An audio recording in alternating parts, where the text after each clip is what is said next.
Mohan cabinet की अहम बैठक आज। मीटिंग में कई अहम मुद्दों पर होगी चर्चा। कई महत्वपूर्ण प्रस्तावों पर लग सकती है मुहर।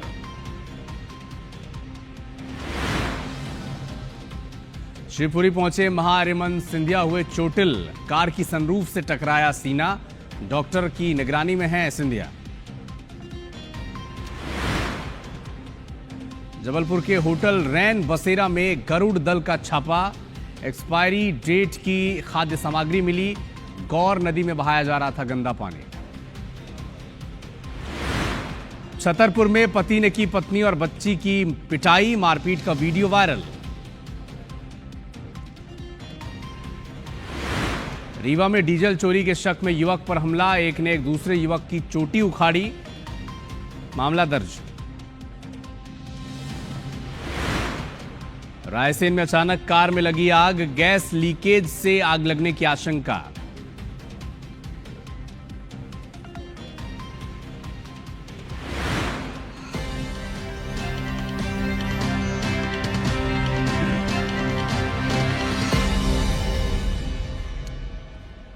नमस्कार, मैं हूं आपके साथ अविनाश कर और आप देख रहे हैं मेरा मध्य प्रदेश। एमपी की हर बड़ी खबर का अपडेट यहां पर आपको मिलेगा।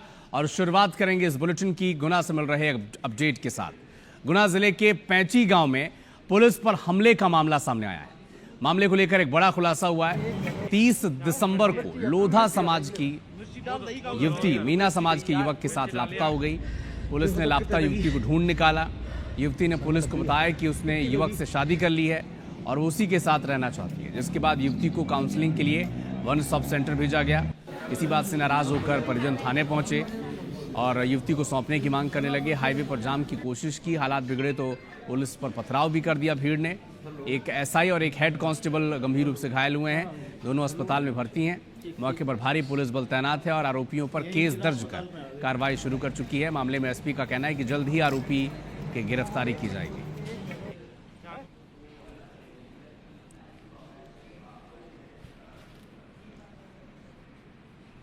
के लिए तो गए। एक आग चोट कहाँ आई आपको?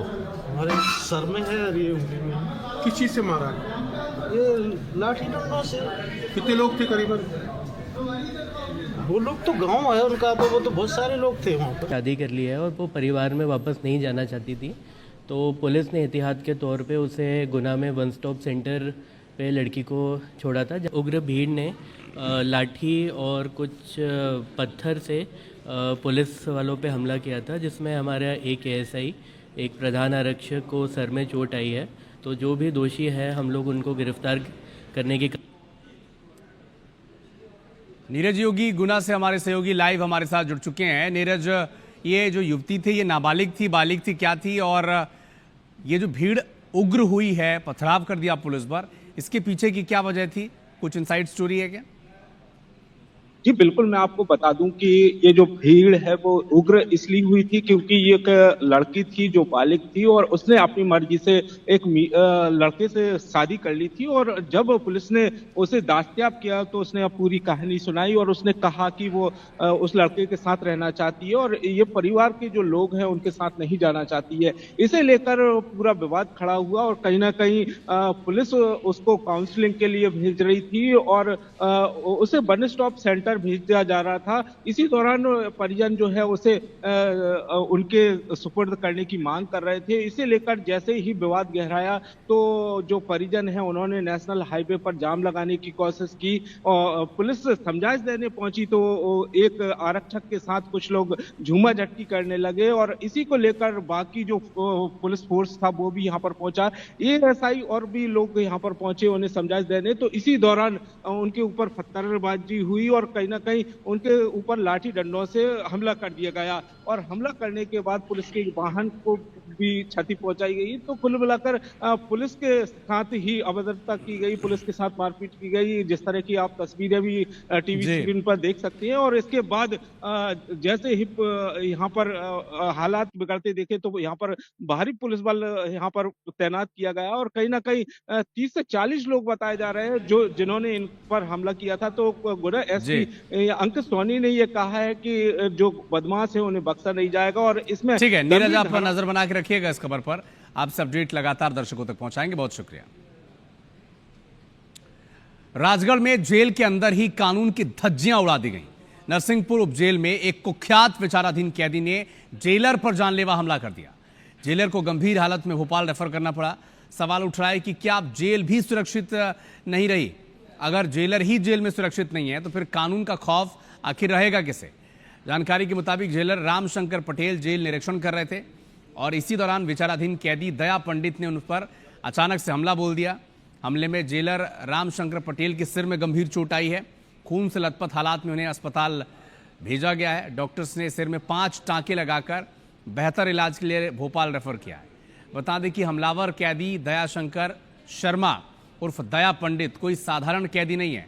ये एक कुख्यात अपराधी है जो अवैध वसूली और गोलीकांड जैसे गंभीर मामलों में जेल में बंद है।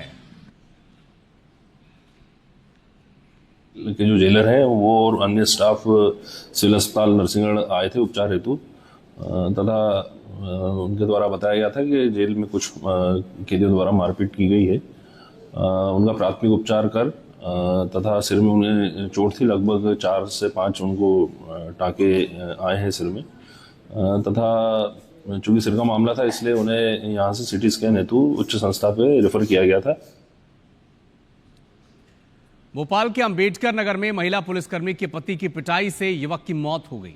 आरोपी ने अपने दोस्तों के साथ मिलकर मामूली सी बात पर युवक को इतना पीटा कि उसने दम तोड़ दिया और इसके बाद मौत से आक्रोशित लोगों ने चौराहे पर शव रखकर चक्का जाम कर महिला पुलिसकर्मी पर कार्रवाई की मांग की। दरअसल मृतक 31 दिसंबर की रात अपने घर के सामने दोस्तों के साथ आग ताप रहा था। इसी दौरान बगल में रहने वाली महिला पुलिसकर्मी का पति और उसका बेटा उसके दोस्त की बेटी के बर्थडे का जश्न मना रहे थे और जश्न के दौरान आरोपी बम पटाखे फोड़ रहे थे। पटाखे फोड़ने से मना करने पर विवाद इतना बढ़ गया कि महिला पुलिसकर्मी के पति और उसके 4 दोस्तों ने जतिन और उसके दोस्तों को लाठी और डंडों से पीटा। सिर में गंभीर चोट उनकी आई और इलाज के दौरान उसकी मृत्यु हो गई। हालांकि पुलिस ने घटना में शामिल 5 आरोपियों को गिरफ्तार कर लिया है, जिसमें सेना का एक जवान भी शामिल है। लेकिन क्षेत्रीय लोगों की मांग है कि महिला पुलिसकर्मी को भी गिरफ्तार किया जाए।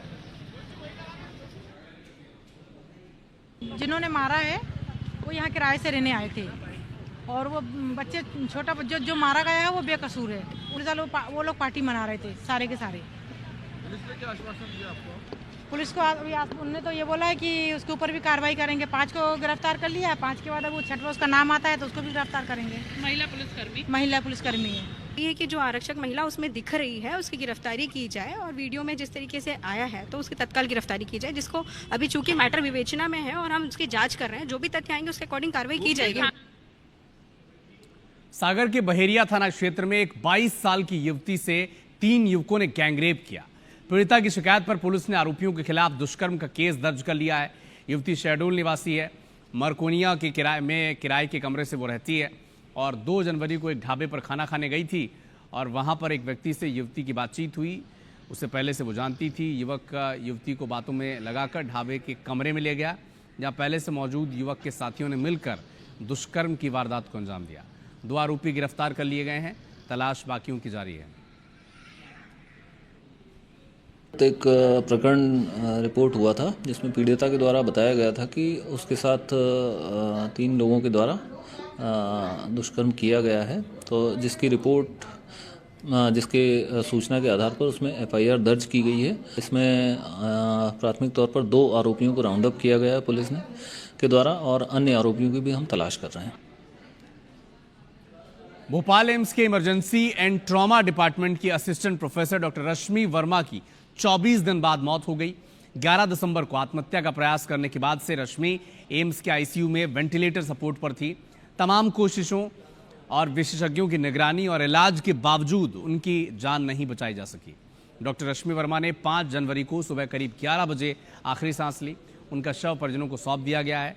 डॉक्टर रश्मि वर्मा ने बेहोशी की दवा एनेस्थीसिया का हाई डोज ले लिया था। उनके पति ऑर्थोपेडिक विशेषज्ञ डॉक्टर मनमोहन उन्हें बेहोशी की हालत में एम्स लेकर पहुंचे थे, लेकिन उनकी जान नहीं बच सकी। डॉक्टर रश्मि वर्मा का कोई सुसाइड नोट पुलिस को नहीं मिला है। हालांकि एम्स में इस घटना से पहले ही एक महिला डॉक्टर ने सीनियर डॉक्टर पर प्रताड़ना के आरोप लगाए थे। फिलहाल पुलिस मामले की जांच कर रही है।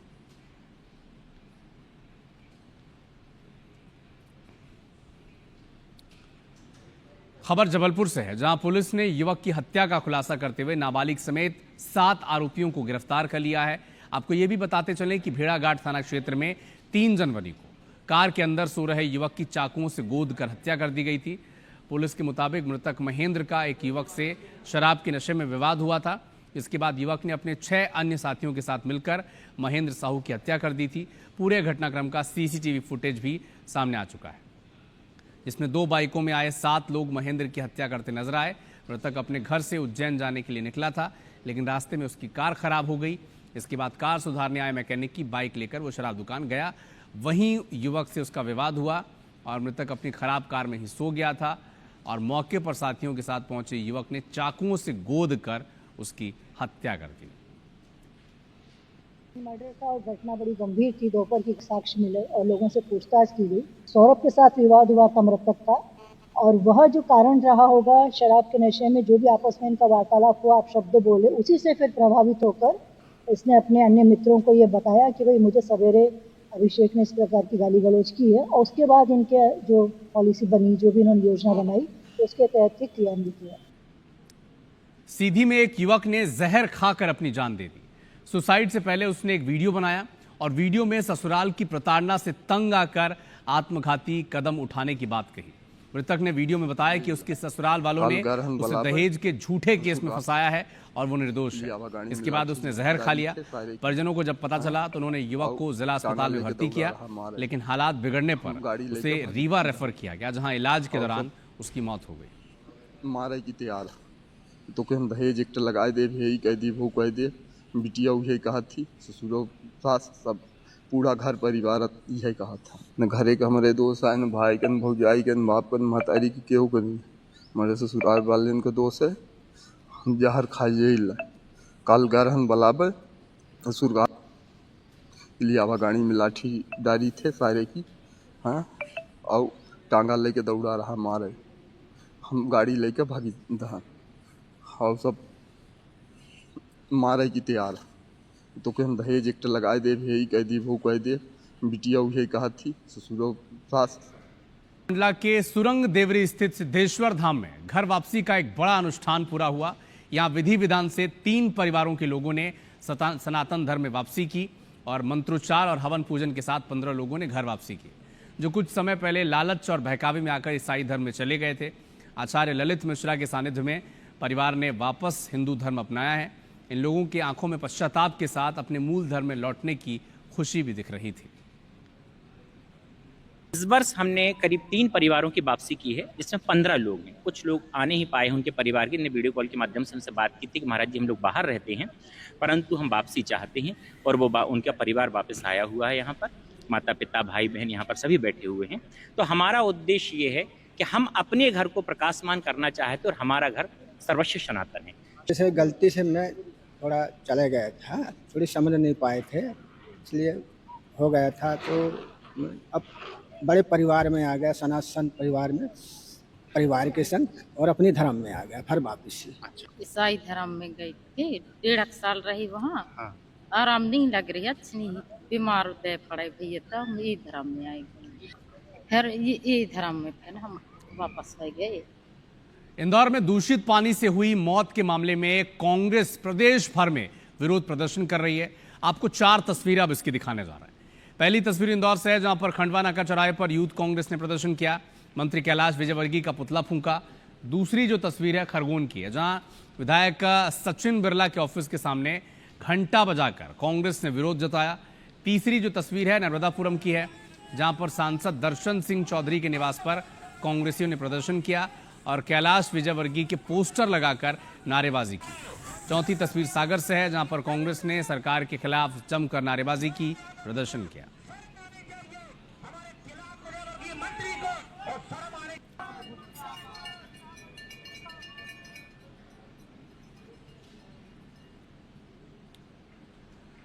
इंदौर में दूषित पानी की सेवन से जो मौत हुई है लोगों की, इसका मामला अब सियासी संग्राम का रूप ले चुका है।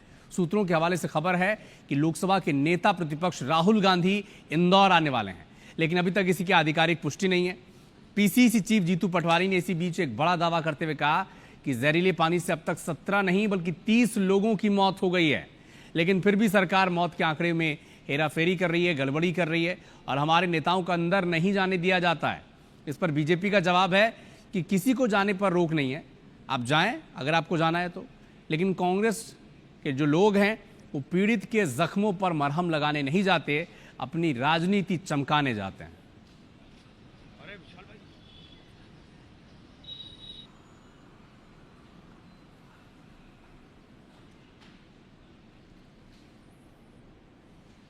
ये 17 मौत नहीं है, ऐसी 30 मौतें हो चुकी हैं वहाँ पर। चूंकि अंदर घुसने नहीं दे रहे हैं, जाने नहीं दे रहे हैं, तो अल्टीमेटली मौतों की गिनती स्पष्ट आने नहीं दे रहे हैं। हमारे कार्यकर्ता ने कल ही मुझे कहा कि 30 से ज़्यादा लोगों की मौत हुई है और सरकार उसको बचा रही है। तो हम एक एक घर रेकी करना चाहते हैं, मिलना चाहते हैं, पूरे भागीरथपुरा में घूमना चाहते हैं। किसी को भी रोक नहीं होती, आप जाइए, लेकिन आप ये तमाशा करना चाहते हैं, आप केवल सस्ती लोकप्रियता अर्जित करना चाहते हैं, आप मलहम लगाने नहीं जा रहे हैं, आप अपनी राजनीतिक रोटियां सेकने जा रहे हैं। लोकतंत्र में किसी के आने जाने पर रोक नहीं है, आप आइए, कोई उसमें कोई दिक्कत नहीं, लेकिन जिस तरीके का बिहेवियर आपका है वो आपत्तिजनक है। वहीं नेता प्रतिपक्ष उमंग सिंगार कल भागीरथपुरा जाएंगे और मृतकों को श्रद्धांजलि देने के अलावा पीड़ितों से मुलाकात भी करेंगे। उन्होंने कहा कि एमपी में हवा और पानी दोनों जहरीली हो चुकी है, सरकार लेकिन सो रही है। प्रदूषण वाला पानी पिया जा रहा है, क्या सरकार को जानकारी नहीं थी? क्या इंदौर नगर निगम को जानकारी नहीं थी? 5 महीने से क्यों टेंडर पेंडिंग पड़ा था? क्यों निर्णय नहीं हो पा रहा था? क्या कमीशन के कारण रोका हुआ था टेंडर? मैं समझता हूं कि सब सवाल है। जनता के कई परिवार के दिए बुझ गए। सीधी जिला अस्पताल में स्वास्थ्य व्यवस्थाएं सुधरने का नाम नहीं ले रही हैं। यहां संचालित होने वाले एसएनसीयू वार्ड में साल 2025 में 180 बच्चों ने दम तोड़ा।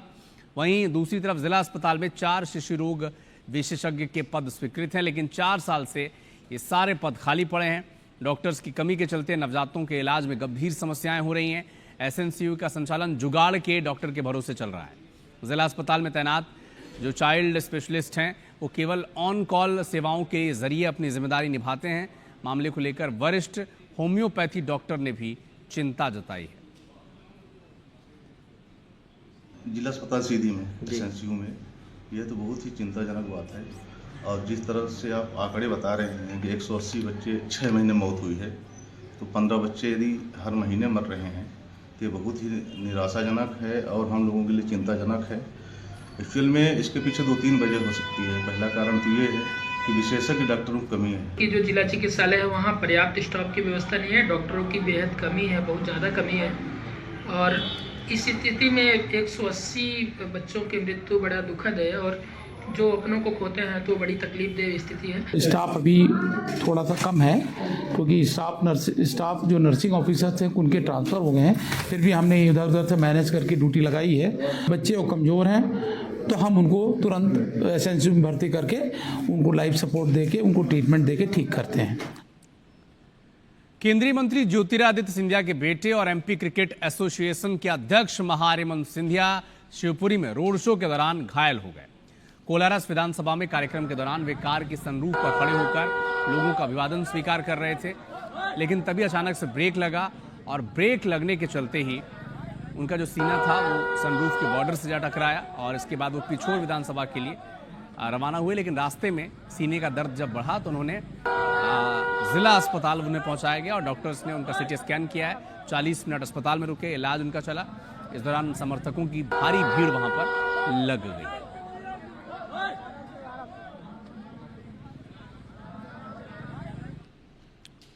भोपाल में आज मोहन कैबिनेट की एक बड़ी महत्वपूर्ण बैठक होने जा रही है और मंत्रियों और विभागीय सचिवों को टैबलेट दिए गए। ई कैबिनेट एप्लीकेशन के संबंध में ट्रेनिंग दी जाएगी। एप्लीकेशन से मंत्री कभी भी और कहीं भी कैबिनेट की कार्यसूची देख सकेंगे।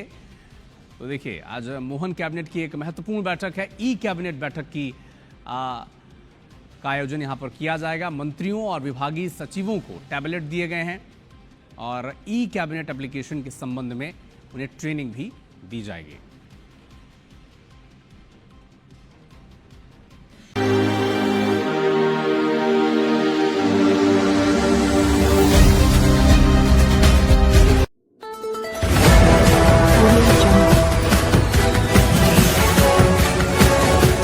MP लाइव टीवी आपको रखे अपडेट, सच जो हम आपको बताएंगे। ऐसी ही तमाम खबरों से अपडेट रहने के लिए MP live TV news channel को सब्सक्राइब करना ना भूले।